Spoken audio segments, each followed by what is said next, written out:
మనం first hot water పెట్టుకొని కొంచెం సాల్ట్ వేసుకొని వాటర్ బాగా మరగనివ్వాలి. మరగనిచ్చిన తర్వాత ఆ వాటర్ని పిండిలో వేసుకుంటే కొంచెం కొంచెం పిండిని ఇలా కలుపుకోవాలి. కలుపుకున్న తర్వాత చేతిలో కొంచెం పిండి వేసుకొని ఆ రొట్టె పిండి అనేది కొంచెం మన చేతిలోనే కొంచెం సైజు పెరిగేంత వరకు ఇలా అనుకోవాలి.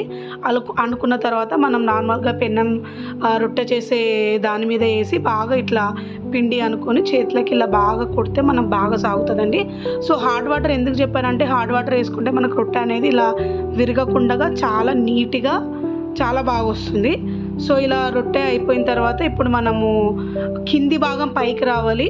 సో అలా పెన్నం పైన వేసుకున్న తర్వాత ఆ కింది భాగం మనం పిండి వేసుకొని కొట్టుకున్నాం కదా, అందుకోసం ఆ పిండి వైట్ లేయర్ పోయేంత వరకు కొంచెం వాటర్ మొత్తం స్ప్రెడ్ చేసేసుకొని సో రెండు వైపులా తిప్పుకుంటూ కాల్చుకుంటే మనకు రొట్టె అనేది రెడీ అయిపోతుంది.